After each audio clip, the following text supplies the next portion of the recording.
L'année 1933. Un nuage sombre s'abat sur l'Allemagne. Adolf Hitler, un nom synonyme de mal, accède au pouvoir. Son ascension marque le début de l'un des chapitres les plus sombres de l'histoire de l'humanité. Le monde observe avec incrédulité une nation succomber à l'emprise de la tyrannie. L'ascension d'Hitler fut rapide et brutale. Il exploita l'humiliation et le désespoir économique de l'Allemagne d'après-guerre. Ses promesses de renaissance nationale ont trouvé un écho auprès d'une population désillusionnée. Peu auraient su prédire les horreurs qui allaient suivre. Le monde était au bord d'un conflit mondial. Les ambitions d'Hitler étaient sans limite. Sa soif de pouvoir allait plonger le monde dans le chaos. Voici l'histoire de son ascension, de son règne de terreur et de l'héritage persistant de sa malveillance. Adolf Hitler est né en Autriche en 1889. Son enfance a été marquée par un père strict et une mère surprotectrice. Il a développé un profond ressentiment envers l'autorité, un trait qui allait plus tard définir sa carrière politique. Les premières aspirations d'Hitler se situaient dans l'art. Il rêvait de devenir peintre, mais fut refusé à 2 reprises par l'Académie des Beaux-Arts de Vienne. Ce rejet a nourri son sentiment d'inadéquation et de ressentiment. C'est pendant son séjour à Vienne que l'antisémitisme d'Hitler a commencé à s'envenimer. Il a été exposé aux violents sentiments anti-juifs qui imprégnaient la société autrichienne. Ces préjugés deviendront plus tard une pierre angulaire de son idéologie. La jeunesse d'Hitler offre un aperçu de la fabrication d'un tyran. Ces expériences ont façonné sa vision du monde, alimentant sa haine et sa soif de pouvoir. Ces années de formation ont jeté les bases des horreurs à venir. La Première Guerre mondiale s'est avérée être un tournant pour Hitler. Il a servi dans l'armée allemande, où il a découvert un sens du devoir et d'appartenance. La défaite de l'Allemagne en 1918 le laissa profondément désillusionné. Il trouva un exutoire à sa colère et à sa frustration dans le parti nazi naissant. Le message du parti, axé sur le nationalisme, l'antisémitisme et le ressentiment envers le traité de Versailles, a trouvé un écho chez Hitler. Il gravit rapidement les échelons, devenant son chef en 1921. Hitler était un orateur charismatique et persuasif. Il captivait son public par sa rhétorique enflammée et ses promesses de retour à la grandeur allemande.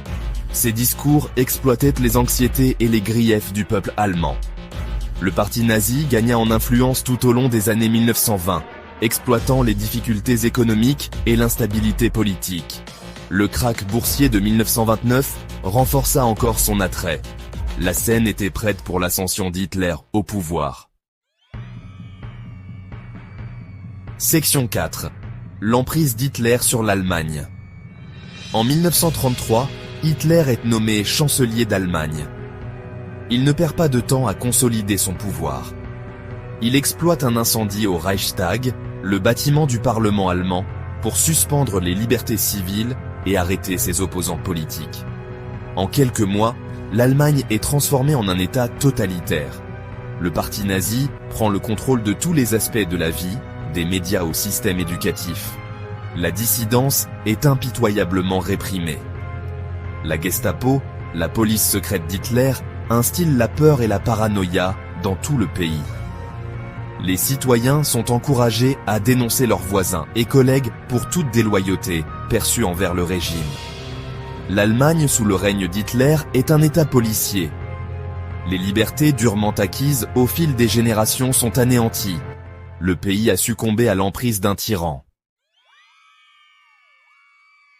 Section 5. L'idéologie de la haine. Au cœur de l'idéologie nazie se trouvait un mélange toxique de nationalisme, d'antisémitisme et de pureté raciale.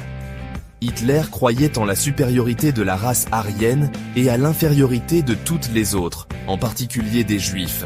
Il accusait les Juifs des malheurs économiques de l'Allemagne et de sa défaite lors de la Première Guerre mondiale. Sa machine de propagande diabolisait sans relâche les Juifs, les présentant comme une menace pour l'existence même du peuple allemand. L'idéologie d'Hitler s'étendait au-delà de l'antisémitisme. Il a également ciblé d'autres groupes jugés indésirables. notamment les Roms, les homosexuels et les personnes handicapées. Ces groupes ont été victimes de persécutions, d'emprisonnement et d'extermination. La persécution systématique des Juifs par le régime nazi a culminé avec l'Holocauste, l'un des crimes les plus horribles de l'histoire de l'humanité. 6 millions de Juifs ont été assassinés dans des camps de concentration et des ghettos à travers l'Europe. Section 6.